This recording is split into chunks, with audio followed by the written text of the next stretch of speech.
Oh yes, oh Oh, yes. yes, yes. Oh yes, oh yes, oh yes. And here we All right. go.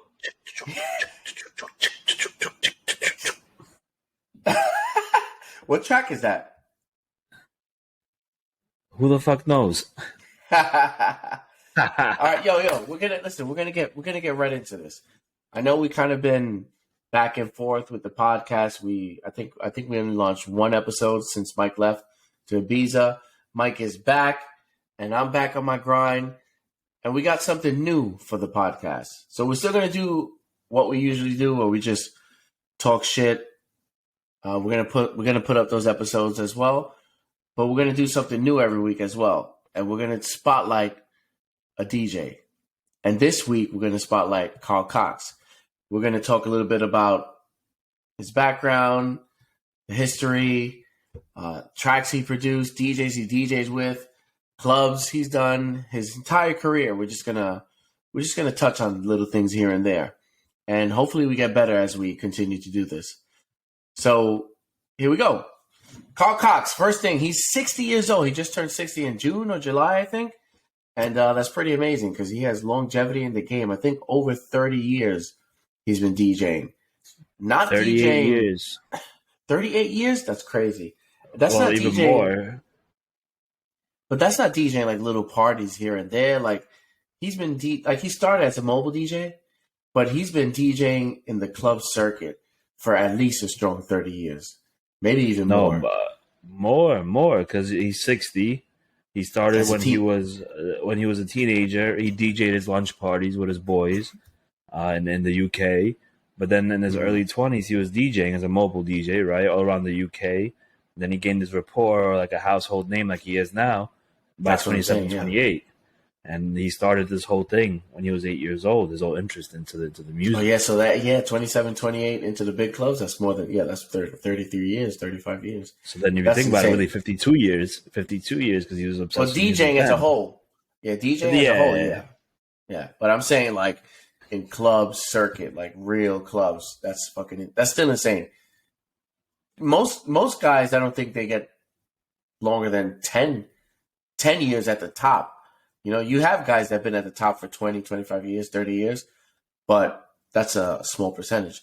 But Carl Cox is probably the longest standing running DJ in the fucking game. Anyway, he's a house and techno DJ producer from England, dance music pioneer, label owner, and all around nice guy.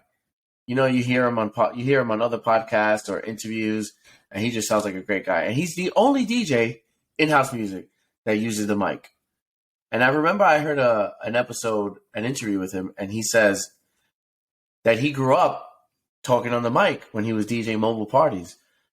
So that's the reason he continued to talk on the mic, because that's just how he feels. He wants to talk to the crowd. And obviously he doesn't overdo it like in hip hop, but I like that use of the mic because he gets the crowd hyped. As soon as you hear that, oh yes, the crowd goes nuts. The crowd goes nuts already because you know that sound. It's him.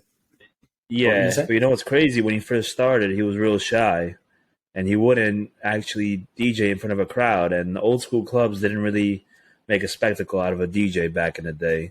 They would actually put him away in a corner or have like a little window for them just to keep the crowd, right? A lot of house music parties went on in roller discos as well, more prominent in the US and the UK. UK actually had clubs, plural. And he would be shy and he would hide. And, you know, basically he used the mic in the beginning, talking to the crowd, but really just status update on the night, like party's over, right? So you end up set, behind the curtains, party's over. And then eventually a promoter said, like, fuck that, we're not doing that curtain shit no more. We're opening the curtains, you're not hiding from the crowd, like you gotta break through this like little fear you got. And since then, you know, that's all she wrote.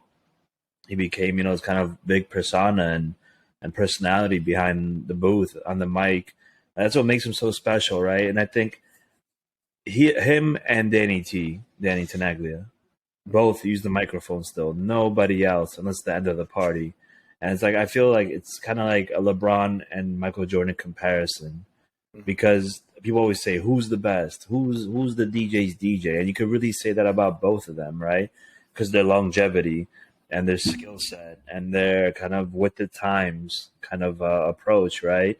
Because they started from, 2 decks, vinyl, real mixing, real DJing, analog production, right? And long sets, right? Whereas you have now everything's electronic. You have press and play. You have existing, you have pre-recorded sets. You have a press play. You have DJs like Deadmau5 or Martin Garrix that come with a pre-recorded set or the same like copy playlist, right? And really, these DJs out of convenience get with the times, but they really do know how to DJ, and like they really do know the study of sound, right? Both these guys studied, sound, and like I would say in that argument, just go back to the original point of having Michael Jordan, kind of LeBron James kind of comparison, because people always have this comparison. It's the only analogy I could use really in this instance. Carl Cox hasn't beat in the stardom or the longevity or the rapport scale. The DJ is a whole different debate, the skill set of it, right? But there's some barriers that are broken by both of them, right? On the both sides of the world. Carl Cox, one of the DJs, I won't say the only one, that started using 3 decks. People come to his parties and be amazed that somebody is DJing with 3 decks. Danny Tenaglia had his own kind of breakthrough, which came with the music that he played, also breaking barriers with multiple decks. And really what he had over Carl Cox was his marathon sets. Carl Cox mainly, I know his longest set was, I think, 20-something hours for the space closing, but generally it didn't go past 10 hours. Danny T is known for doing this multiple times at various different venues, Paradise Garage, Vinyl, right? So just to kind of do a full circle, I would have to say Carl Cox really is the DJ's DJ, really is what people want, if you're really looking for that, strive for it, to understand the music, to have the skill set, have the enthusiasm like him, to really make it like him. He should be the person that you look up to and you think that is really the pinnacle of success and just also a pinnacle as a human being. He's such a great and positive guy, and the both of them are. And it's great to see that such humble and good dudes get this kind of level of rapport and really are the greatest of all time. And I really can't say which one is which because each brings something to their game, but I think really you could really make the argument that Carl Cox is the greatest of all time, hands down, when it comes to DJing. I don't know if you agree on that, but I really think he's the greatest of all time. No, if all around DJ, I would agree with that. And comparing, like if you do a analogous comparison from Michael Jordan, LeBron, I would say it would be Carl Cox, and for me personally, Capriati. The reason I say Capriati is because the way he DJs, that's when I think of a DJ, like mixing, not only mixing tracks, but doing things on the fly and playing with acapellas, and he's not scratching, but it kind of reminds me of a hip hop DJ because he's fast. He's using, hip hop DJs don't really use effects, but as a hip hop DJ, you mix fast. You're in and out of songs at most 2 minutes. A verse, a chorus, and you're out to the next. Capriati kind of does that when he layers a song with an acapella, and then he puts another instrumental on with that same acapella, then changes that instrumental, and then throws on another acapella, and he's messing with the effects. Like, he's really fast with his hands. And I think, to me, that's like a DJ because he's actually manipulating the music as opposed to just like what most DJs do. They press play, they let the song play, they use some effects, but they're just mixing in songs. And now, they're even doing, the younger guys are doing like quick mixes, like what a DJ does, and they don't do those long mixes like a Ricardo Villalobos does or Lupiano. Lupiano loops, but that to me is like DJing, like those long mixes. But anyway, I don't want to get too off base. This is a spotlight for Carl motherfucking Cox. So I want to get back to the intro for the King. So he did start as a teenager. He started at 15 years old. That's when he got his first pair of turntables, and he started working as a mobile DJ. So I'm guessing he was doing house parties. Not sure if he was doing like weddings or things like that, but mobile DJ doing house parties, let's say. Disco was the first music that captivated him, but by the early 80s, he moved on to playing the same music as other young London DJs. So DJs in London were playing something called Rare Groove and New York hip hop and electro. So that's pretty cool. Hip hop and electro? I've never heard of hip hop and electro being played together. But like Carl Cox, he mixes and mashes all different types of genres. That's another great thing about Carl Cox. He's a DJ because he's genre-less, He plays house, techno, tech house, vocals. He'll play a sleepy. Like, he'll play anything. And I think that's how it should be. Instead of the way it is nowadays, you have, like, the Paradise, Jamie Jones style, the Music on Marco Corolla style. And that's dope. I like that. But I like how Carl Cox plays. And I wish more DJs did that. But I also think it's not easy to do that, to just play a bunch of different genres. And Carl Cox, he's fucking mastered that. His first release, though, was in 1991 under Paul Oakenfold's label. That's crazy. Paul Oakenfold. That's a fucking legend that you don't hear about anymore. The label is called Perfecto, and the single was called I Want You. So we got to put that on the fucking playlist. That's the first song that got to go on the playlist is I Want You. And then he actually had, which I didn't know this when I was doing my due diligence on Carl Cox, he had a DJ management. It was called Ultimate Music Management. I never knew that until I saw it doing my research. In 1999, he founded Intec, the label, shut down in 2006, but because he had so much music being sent to him, he relaunched it in 2010 as Intec Digital. And we all know how that went. Super successful. He's a legend in Ibiza, Space for 15 years, and he closed it down as well. He's also does Carl Cox in French for 12 years. I believe they don't do that anymore, but now he has his Pure Party, and I think that's been going on like 5-7 years already. And it's built on the idea of taking things back to basics, which is crazy that's what the Pure Party is about, because that's what OBRI is about, taking things back to the basics. So Carl put the music first and foremost. No nonsense, no frills, techno parties, and it's been growing year over year. I think 2 years ago, the Pure event, the last Pure event he threw was the biggest to date. So I guess that was maybe like pre-COVID. So yeah, that's just a brief introduction and history about Carl Cox, and I really had a good time when I was doing my research, learning more about him. But I know you just saw the documentary. I saw the documentary as well, and I think that was an amazing documentary. So I guess if you want to just talk about the documentary you saw, or tell us a story of a time you heard him DJing. I have a story. We were all together, but it wasn't that crazy of a night. But I think if you have any other better stories that, maybe you heard him on the island, whatever you want to say, hands up to you. Yeah, no, for sure. I mean, like sentiment, I really do think he's a DJ's DJ, and just seeing where he came from and where he is now, right? You can't really forget, like, as a purist as he is with the sound, and one of the people who really stuck with that kind of mantra of really mixing and understanding the music and understanding the crowd, and also maintaining a mic game to this day, which is absolutely something obsolete. There's no mic game whatsoever in the house music scene. He also got with the times with DJ equipment technologically, right? He DJ'd with, of course, vinyl, old school mixers, very much analog. As times progressed, they introduced things like Tractor, digital DJing, right? Making things a bit more convenient. Of course, he went on through the rite of passage of CDJs, and then from 2010 to 2020-ish, he really was, going through so many different phases of types of setups that he had, which is important to really keep in mind as to really why I think he's the greatest of all time.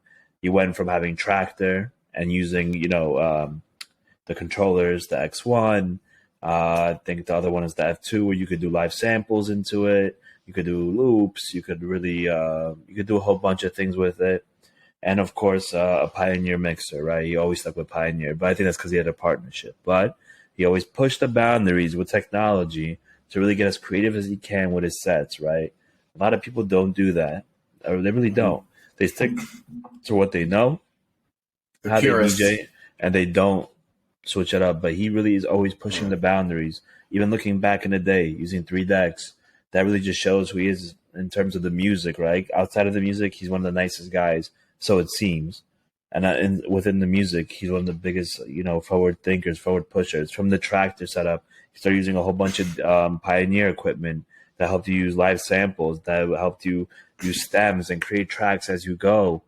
What else did he do? I mean, eventually he went back to basics, which is now the CDJ 3000s with the new DJ M10, the newest Pioneer mixer, and an RMX 1000, right? That's kind of back to basics in current times. He's not going to be dragging around, vinyls throughout the entire world as he does.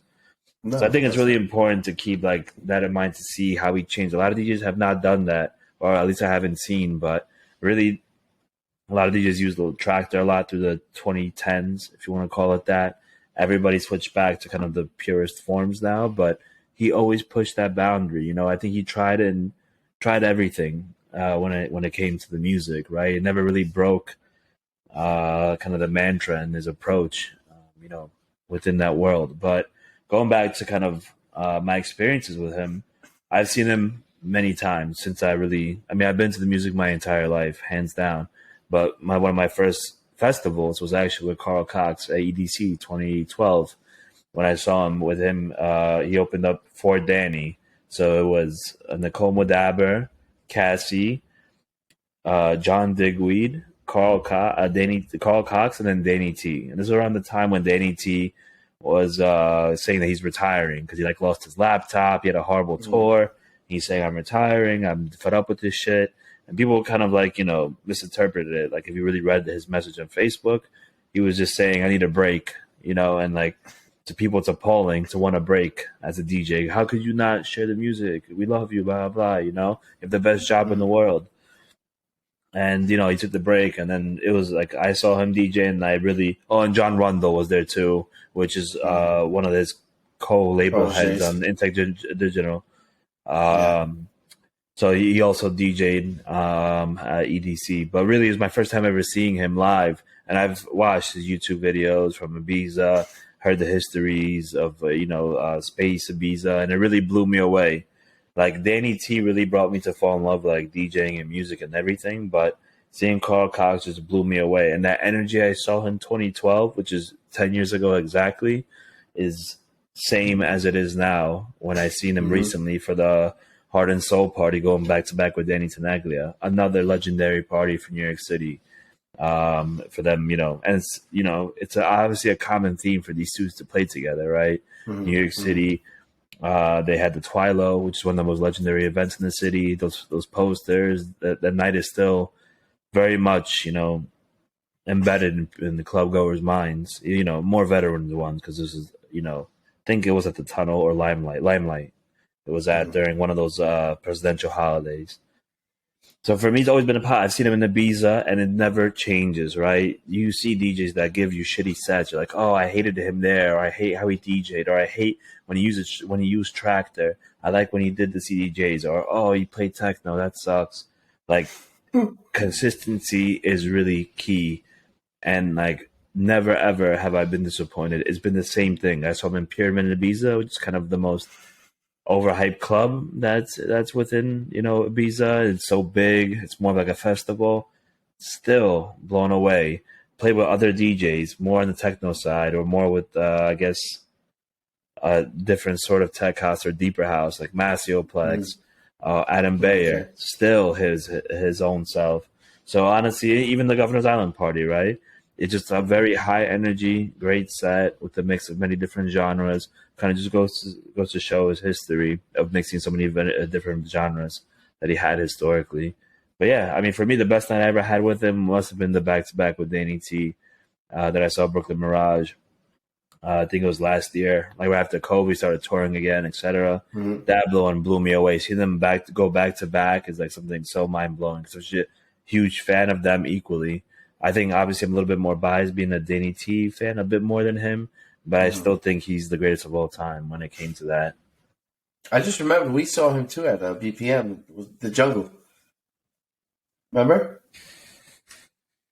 Yeah, we saw him at the Jungle as well, which is also sick. Seeing Carl Cox in the Jungle, like, imagine what experiences this guy had in his life. Like, just thinking back, like, we think back on the party, I know. right? But he just thinks back on party upon party upon party I upon know. party.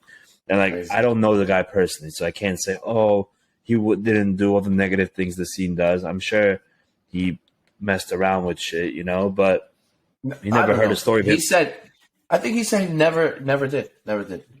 Yeah, if you love the music that much, but I'm just saying, like, how much does he remember? Because there's been so many of them. A lot of DJs won't remember because, you know, they either got too drunk or did other shit, or they just kind of, their mind was somewhere else. You don't really remember it. I think whenever I see him in an interview, whenever he speaks, he always knows everything, how it happened. Even when he was younger, he'll explain to you how things were going intricate details. But those are probably his best memories. That's why he remembers them so clearly. That's true too. I think, you know what was weird? The 2010s to 2020s, or until the pandemic, where 2010 to 2016 was a hard time for DJs in the house music scene with the explosion of EDM. A lot of DJs struggled to keep their relevancy because really the scene that Carl Cox was in was still considered underground. To this day, that term kind of died a little bit, or I would even say it's dead. But a lot of them struggled not, you know, keeping up with the fame. I don't think he ever had that problem. A lot of different DJs started shifting over to EDM or lost themselves in EDM and started playing very different. But he never did. Yeah, he was still getting booked at festivals, like, you know, the major EDM festivals. He was still getting booked at, like, the techno stage. But he still doing his thing. He still brings. It will still be EDM people, but he will still play his own self, and people still enjoyed it. So you got to think about that. It's a brand already, Carl Cox. Everyone wants to see him. How lucid he is that he could break those barriers, you know, because they were so strictly drawn back then. This is EDM, which EDM really became just a general phrase for all the music, electronic dance music. And like there were really hard lines in the genres, you know, and then the fame of the DJs, right? And then that died. It really, as quickly as it went up, it crashed. And what lived on was actually, you know, let's just say the techno scene, tech house, etc. That continued to live on.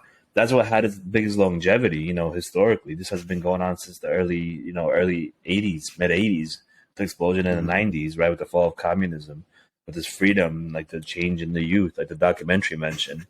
The change in the youth, the expression, people started expressing themselves. Like a lot of Eastern Europe wasn't having that. And I think the fall of the Berlin Wall changed a lot for a lot of DJs, a lot of veteran DJs, if you will, because how accepted that music was, right, in that area, and like the most free, I guess, kind of culture is really German culture, to really allow like these kind of I wouldn't say hedonistic, but they really had the most outrageous like parties, you know, back in the day, the street parades, etc., which is noted in the documentary about him. I mean, I've watched plenty about documentaries of him, and I've derived my own information from my own research. But the documentary just brings a little nice perspective into like the A to Z and the quick synopsis, just to see, you know, what he's about. But I really think, you know, it was interesting just to see. He brought his family members in. That was nice. You know, his story about his father was sad. His sister, you know, but they're supportive of him. They're so supportive of him, and like, you know, the father wasn't so much, and you know, things like that. You know, they happen. You know, and it kind of sucks. He's such a nice guy, and he never stopped. You know, he never stopped. And I think you know what's crazy. When space was ending, people were really thinking he's gonna pull like a Danny T move. Like he's gonna take a break. He's gonna stop. This guy hasn't stopped at all. I think the guy was a little sad, but he really hasn't stopped at all. And like, you know, at his age, touring all the time, obviously he has the resources, right? He comes with a big brand. He brings big money. 96 million in 2021. That's insane. Yeah. Man. So if you're 60, you're not quitting. It doesn't matter how much you love it or you hate it. You're still making 100 mil a year. And plus he has a car obsession. And like cars are expensive, you know what I mean? Especially in Australia. Bro. You don't have a shit ton of availability there to whatever you'd like. You got to ship all that stuff to the island. And that was that was post-pandemic, but the pandemic wasn't really over yet, and he still made $96 million. I wonder. That really makes me wonder how much do you charge a gig? $500K, $1 million. So it has to be 52 Probably, weeks out of the year, 2 gigs a weekend, or some festival gigs. Like, think about it. They had WMC, or Miami Music Week, last year. He hosts the mega stage for them. Yeah, that must be a quick $2 million. Mega money for him. Mega money, you know. And just speaking on that, right? Because who DJ'd at the mega stage? That's what they call it. Baby, Joseph Capriati. Before, you were saying in terms of the greatest of all time in comparison, right? About like between Danny T or Capriati. Like, Capriati, you can't really put him in the greatest of all time. He has not been there all time. You know what I mean? He's not the second half of the word.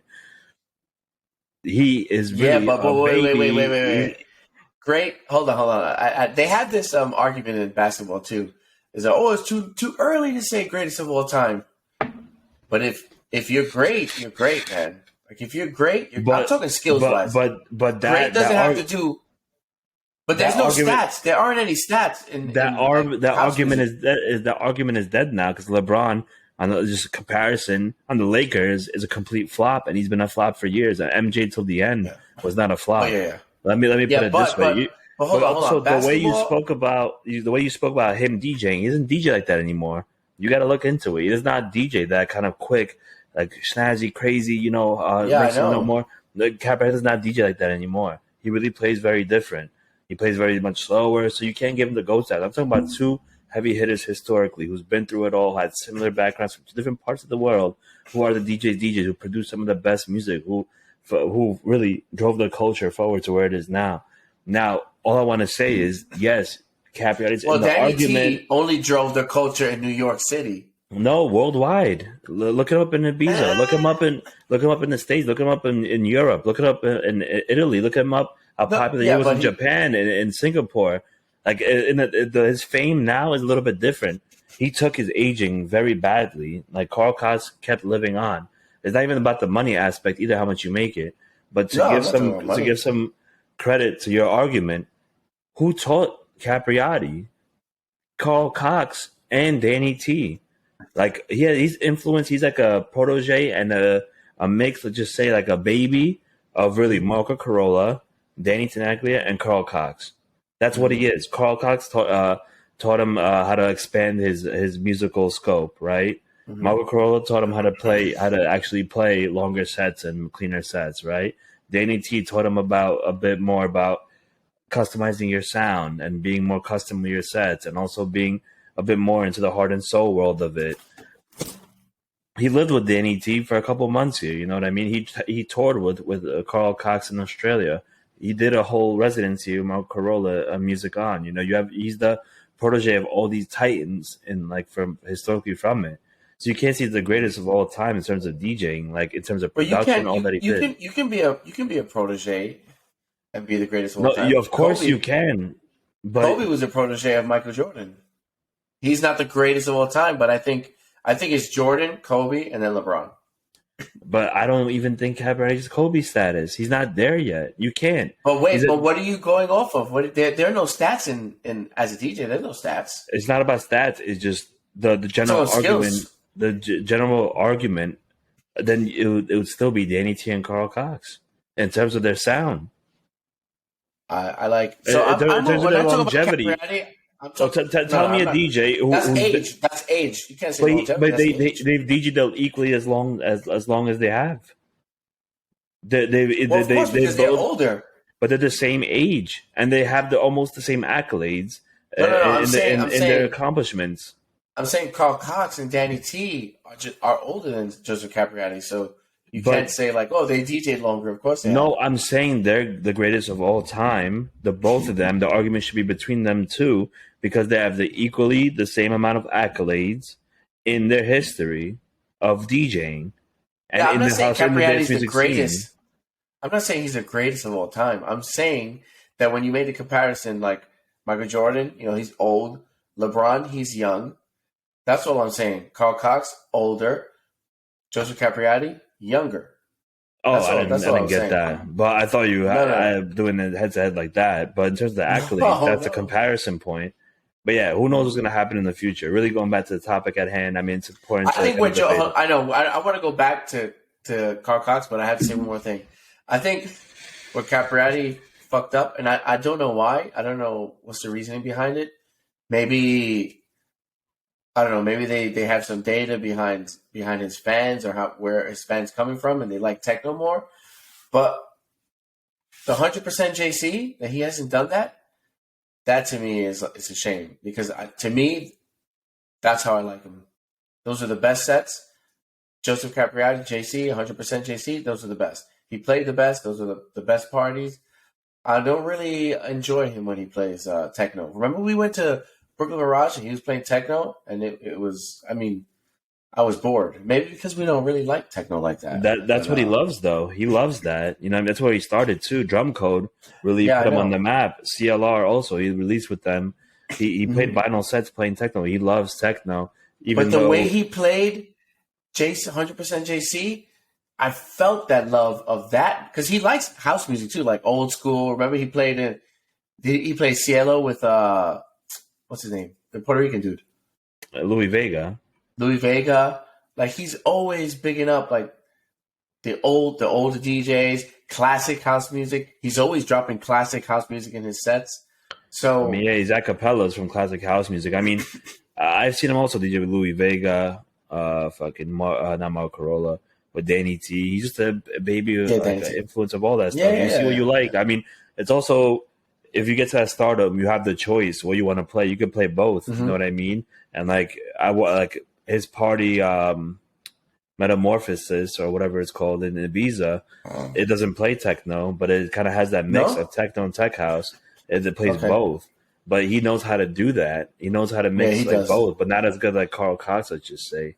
So like really, you got to choose. Like he hosted a party that 100%. You're right. He lost that, and those were some of his best parties. I think they had the biggest success as well.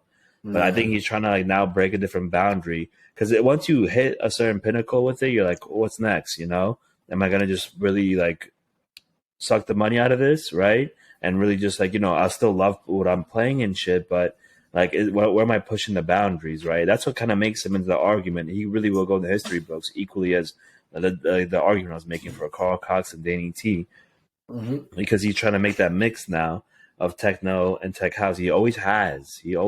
Like I saw a set like that at Sonus by him, and he played perfectly between the two. You know what I mean? And you can do that. Carl Cox makes it so seamless. It's secondhand. You don't even know if it's techno or tech house. You obviously but you're still vibing the same way. Well, whether it's the two, he hasn't perfected that yet. He hasn't really done that to the point where you're like, oh, like whatever, it's still going. You need to. I don't know.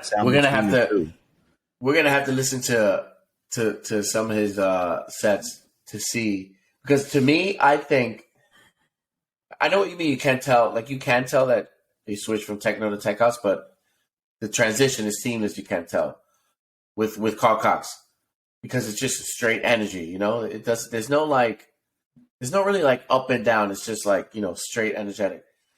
But I think with Capriati, he gets you. You can't really tell those transitions. The only thing you can tell is like, oh, he changed an acapella and he put another beat, or he changed a beat. There's a different acapella. Like you can tell that, but I can never tell the difference between like, maybe it depends the type of music he's playing, but some of the tracks he plays, it can be like they're like techno and tech house together. It's not like tech house or tech. You know what I mean? Like it's so good, but it's like techno, but it has a break like tech house, which is technically tech house, but it still sounds like techno. You know what I'm saying? I know what you're saying. Yeah. Or he also knows how to manipulate the pitch and stuff like that, and make the tracks go together. So I mean, his crates run deep, so I'm sure he's gonna eventually perfect it. You kind of have to make a choice, but just think about it. Whenever he does a solo set and it's something that's published, he plays techno, not tech house. I know. So you got to keep in mind what he's about. That's what he's. But I wonder why. Is that? I guess so. Maybe we should get him on the podcast. Have a chat with him, see what's up. I mean, yeah, we basically made this pod about him now. No. This gave me an idea for other segments for like other podcasts, like a versus podcast where we do like Danny T versus Marco Carolla, you're Danny T. I'm for Marco Carolla. You know, for example. Yeah. But that's definitely or Bibby versus Lap Moon. We can do shit like that, you know. Nah, and then the playlist can be that. It's like David and Goliath, bro. It's two different things. You got to do like Mike Bibby versus like Alswa, like somebody equal with him. You know what I mean? Wow. So you're really saying that Bibby's Goliath and Lap Moon's David? They're just two different spheres. You know what I mean? Like Latman doesn't have his own label. He doesn't have his own party. He doesn't have anything, right? He just publishes music and DJ. That's what he loves. Like he's not going for. He probably is shooting for that, but he's not there yet. It's not. So you want to go all around? You want to go all around? In terms of DJing, it's also two different sounds. Latman is more like more techie house. Like the Solid Groove sound is very specific. It's very like kind of like I don't know. I'm not gonna. I mean, it's hard to eat. It's becoming. I think it's really good. Right, but it's. I know what you're gonna say. The following is becoming somewhat like the EDM. You know what I mean? It's becoming like the EDM of tech house, Solid Grooves, and that following they have bangers. And I think the DJ skill set of like Pausa, Mike Bibby, and Dennis Cruz, is the best one. You know what I mean? Mm-hmm. He really, out of all, in my opinion, is up there. You know, but. I personally don't really think that, you know, it's becoming like EDM, you know what I mean? So it's like, it just has that following, has clothing, like people wear the bucket hats, like they mix a lot of like vocals and like kind of like with recent stuff. It kind of just like has a more bouncy sound to it. They produce very bouncy. It's much, I guess, maybe I'm like a old like grumpy motherfucker who doesn't like really like get it, but I guess it's more for younger crowd. I mean, that really a step below that is Sonny Federa and like what the fuck he does now, which is like trash, but that's a different story. I think let's hit it back into Carl Cox. Yeah, we kind of went. That's all right. We give the fans some chitter chatter about some other stuff, but get back to Carl Cox. So I mean, really just going back. So I mean. What I'll say is, you know, like just for me personally, like he really, like even watching the documentary, that shit helped me. Like it really inspired me. Like it really put like the flame like under me just to say like, holy shit, like he put his heart and soul into this shit. 8 years old, this guy brought his decks everywhere he went. He DJed for his friends on his lunch break. He didn't give up. His father was against him. You know, he said it's not a real job to DJ, right? Like his family, I'm sure his mom was supportive. I think I've seen, you know, I'm not fairly sure, but I'm pretty sure his mom was very supportive of him. I know his sisters were. Obviously, his success, it's easy to say now, what a great, you know, I always supported him, but he's making millions and the whole family's good. But like 96, he did have the perfect cultivation ground to kind of get there. The UK has always been a great cultivating ground to start off your DJ career. You have that support. If you're really out there, you put your hustle and you can really make it. I think that goes for anywhere, but it really has that club culture. Like the British people love this shit. They'll love it any which way. Any type of sound you like, you will find a common ground, and there will be a festival. There will be a scene for it. And I think that's very, like, you know, interesting. I think house music over there is like what hip-hop is in America. Like, it's huge. They're clubs. They have radio stations, house music first. They have raves. Illegal raves, you know. You grow everyone up. Wants to be a house DJ. You grow up, you grow up, and you want to do. Yeah, it's very true. Everybody wants to be a house DJ. I mean, it depends where you grow up, but a lot of them, everyone DJs there. You know what I mean? Like here, everyone smokes some weed and starts rapping. You know what I mean? A lot. Like I don't know how many friends thought they're gonna be a rapper from me when I was growing up. You know, there's that type of culture. So I really do think you could make it. You come together. You make groups. Hip hop is more siloed, right? I think DJing is a lot more of a group effort.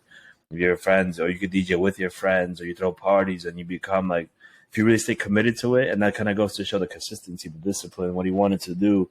He loved this shit. He studied the music. He lived and breathed this shit, you know. Yeah, and that's what really makes you cut through to all your friends, right? So there's like it's rappers, and then you gotta really live and breathe this shit. And don't let the lifestyle take you over. And so people lose track of that. And he never stopped that, which is like amazing. Where it got him to where he is, 27, 28, even back in the day, with such a push behind it. he blew up. You know what I mean? He became the household name that he is now. Mm-hmm. When it comes to house music, or just I'll call it house music, right? Just as a generality. But Just an house important music. thing, like what's curious to me is, as much as like he's a great DJ and like he has made a lot of remixes to this day, why he only has 4 albums released. I really wonder about that. Or he really only has 4 like official albums that are out there. 4 or 5, but I'm pretty sure it's a very low number. Those are albums though. I think he came up at a time where they made albums, and it's not like today.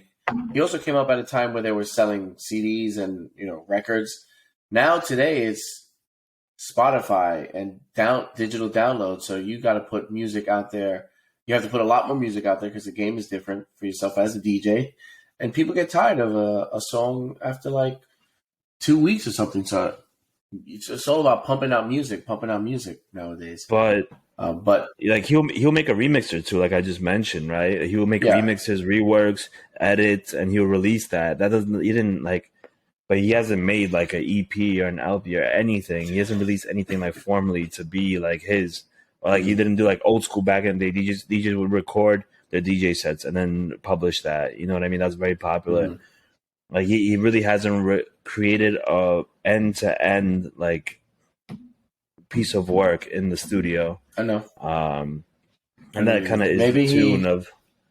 It's a lot of DJs do that. A lot of veteran DJs really stop that completely. Marco Carolla, Danny Tenaglia. Yeah, they don't produce. Richie Hawtin. I mean, he did do a lot of production, but like the end to end production of an album, completely gone. Like he literally just all these veteran DJs stopped, and they just stopped giving a shit about it. Why do you think that is? Do you think they're afraid to put something that's not going to hit, like it's going to be garbage, or are they just used to getting that DJ gig money and they're like, because there's no money in making a track anyway.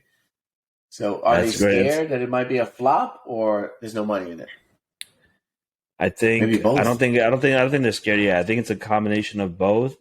But I think when it comes to like production, right? They produce a certain way. They want to release a certain piece of like work they created, and it won't go in line with what people expect from them. So they'll say it sucks.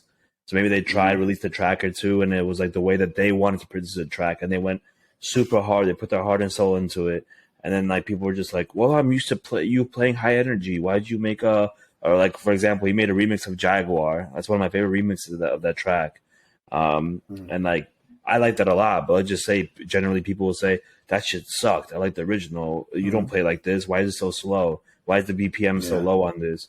Well, I didn't expect that from you. Like even Capriati's album, like I heard it, I listened to it, the one that came out I think during the pandemic or right before. I thought I didn't think it was that good at all. But I'm also not a fan of that sound, So it doesn't go in line what you expect for them, right? Like even an example you said, oh, I like JC 100%, right? You listen to the album, it's all technical. You say, oh, this shit sucks, It's very subjective. So I think the subjectivity that comes with producing or releasing music kind of came into play here, and like a lot of these veterans DJs said, "Fuck it, like what am I doing?" And they post pictures in the studio and shit. I'm just like, "What are you doing there? Doing like edits, like for your DJ sets, like like Well, the thing, what's fucked up is that people can't, because it's a business, right? Getting, they have to sell tickets to get they have to sell tickets to make money to get people in the room, and if let's say, for example, Carl Cox releases something that doesn't sound like how he plays, people can't separate the music from the live set. So if they hear a whack song or, subjectively they think it's like, it sucks, they might not want to go to his party because they think he's going to play that style of music. So it could possibly be like a business decision too, because I've heard, I think on a Will Clock podcast, I heard many times that a lot of DJs are afraid to release something that they make just because they love it, because they're afraid they're gonna lose ticket sales or lose bookings because that song didn't, wasn't hot. But that goes into the business, which kind of sucks. But I think it's up to people to remove like what the DJ producer produced from what they're gonna play, when they're out. So I don't know. But then again, these guys have their own brands, right? And the brand will trump the release, right? So you could take those risks, and you don't. That's what I'm wondering. Why don't you take those risks? What? Because Musicon, Marco Corolla, right? You have he has Intech Records, the Pure Party. That's a whole brand that comes. Carl Cox is just the brand, right? Capriati, the DJ name is just the brand, and whatever party they throw under that brand, it's not going to lose its fame and fortune, that comes with it because you had Jamie a shitty Jones, release. Good example. Sorry. Well, no. He is. No, he's actually the one that walks against the grain. Like he releases, but his releases are bangers. But he also produces the way that. But they're different. That they're different, but they kind of go in line with what he's about. With his style. What I mean? Yeah, like Martinez Brothers, same shit, right? Their name is the brand. They just started their residency, and they release shit ton of music. A lot of them stuff are edits, right? So they release them on SoundCloud. You can't make money off of it, but it's just shit you do in the studio. I think they're real talented in the studio, But they play kind of in tune with what they play it in their sets, and it's fire, and people hear it like, oh, when can I find that? When can I hear it? There's so many tracks from Danny T that I wish I could have, and I know he made them himself, or they were edits. Perfect example, Love and Happiness, So then also, why the fuck do you gatekeep? That's another argument, But Carl Cox doesn't necessarily do either, and that's what I'm wondering about him. Like, why do you not do either? But maybe he doesn't have time to produce either. It's a time-consuming thing, and you're touring 24/7. But a lot of these guys take off time. Maybe they want to break from the music, but also it's been so long in your career, you don't really produce. Maybe you just love DJing more. Yeah, maybe. Like going back to what you said about being a DJ, and he's a DJ. I mean, I don't know his story, if he started producing because he had to or because he really wanted to. But a lot of these guys that start as DJs, they only produce because they have to get gigs. Like if it was up to me, like I love, I have all these, this is how I'm going to explain this. You know how somebody that has voices in their head that's like crazy? I don't know what mental illness it is, but someone that has voices in their head all the time. Schizophrenia. Well, that's schizophrenia. Okay. Well, I always have sounds in my head like all the time. Like it drives me nuts. So I got to get it out. So I think I love making music because of that, and I do have fun making it. That's why I'm going to finally master it because taking this course. But I think I'd be happy just being a DJ, like for the rest of my life and not producing music. I could maybe play around to have fun, but I love playing music and just DJing. But you have to produce if you want to be anything in this industry. I'd like to do it on my own free will, like kind of make my own edits, things I like to hear. I have a lot of things that I love to sample, and I'd love to make a track out of it. And I already have an idea for it. And I always had, so I feel you. DJing is more fun. It's more interactive. Production is a very lonely thing to do. But they also have all the means, all the best. You have analog equipment, you have digital equipment, you have things that you collected over the years. You have so much ways to make the music. There's DJs who still use analog, to this day. Analog sounds, how to produce their music. But also, I guess what kind of goes to what we spoke about. Are your productions with the times? There's so many productions released on a weekly basis. Are your productions with the times? Are you used to producing analog and you make, you love heart and soul? There's no really market for that unless you're a veteran, raver or a geriatric raver, how they say. But is there really a market for that? Will people be happy? Like, example, Danny T. He released that track on Nervous Records, right? He said that Brooklyn Gypsy? Yeah, Brooklyn Gypsy. It took him 20 years to make it. 20 years to make it. I don't He wanted to perfect it that hard. But you know what came with Danny T, though? And that song is, I think it's a masterpiece. That's my personal opinion, though.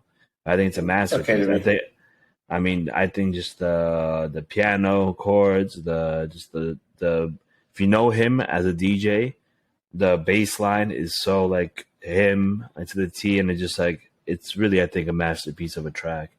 But that's what you expect from him. You know, you're like, damn, that's what it is. This is exactly fucking Danny T right here. Will that be the same for Carl Cox? Like, like to the T, I think that it was really like mastered and produced amazing. Mm-hmm. But that's my opinion. Obviously, you could tell I'm a huge fan of Danny T. So, you know, that's why. This is not even the Danny T episode. And you. Don't worry. That'll be another 5-hour pod right there. But I think if Carl Cox, so two things. The one we're saying, like, if he produces a song in the style he loves, it might be a flop with today's, kids. And he's talented. He can produce today's type of sound, but he probably doesn't want to do that. That's why he doesn't do it. So it's like, do I produce something that's going to flop? Do I produce something that I'm not even interested in? So I'm not going to fucking produce at all. So, I mean, it's easier to remix a track or edit one because it's already the tune and the melody of the track is already stuck in people's heads, and maybe it's a hit or they like it. It's easier to release a remix of a track and give your kind of ideology or your creation behind it, what you would do from the original, right? It's easier to kind of keep your producing like kind of hand in it and do it that way, and that's why he's produced so many not produced so many remixes over the years, versus creating his own like studio album, if you will. Mm-hmm. Yeah. Also, remixes were big money back then, like in the 90s. I'm talking about now, though. I'm talking about like 2010 until 2022. I'm saying that he has a lot of remixes. I mean, he did a few off like the top of my mind, for Capriati. He remixed Beltram. He probably doing those on like just on out of love, like on the strength, Like, well, yeah, that's true too. That. But also, if you're like, that's also safe because you see, I think that's safe because it's not kind of like you're just putting your spin on it. So if it doesn't hit with the people, it's like it's not the original. I just put my spin on it. What if you don't like it? Fine. But if you produce something from your heart, right, your sound, and it flops, yeah. Oh, I gotta suck. You gotta say like that. And he's a brand, bro. You can't ruin that brand now.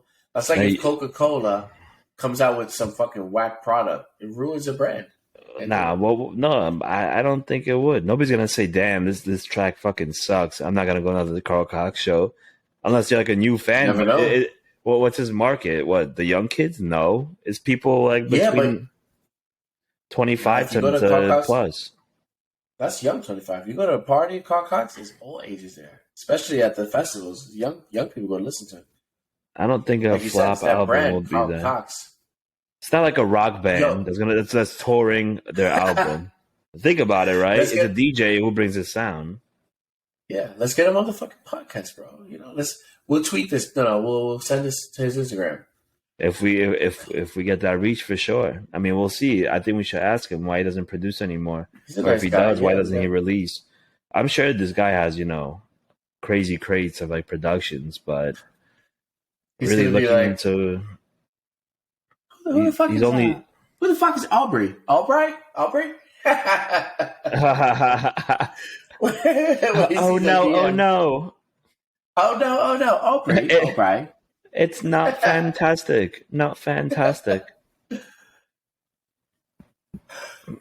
But that was a good podcast, man. Let's not. We don't have to drag it on. I think that was good. We did 52 minutes. We took a stab at the spotlight for the first one. I think this is gonna keep getting better and better. And we're gonna fucking do the house music style of verses too. We're gonna bring it onto OBRI. Yeah, any feedback is appreciated. I mean, this is just the first crack at it. I think it's a success. Just wait for the Danny T episode. That's gonna be at least 3 hours. All right, bro. Stay on the line so we can do this post mortem. But we'll see everybody.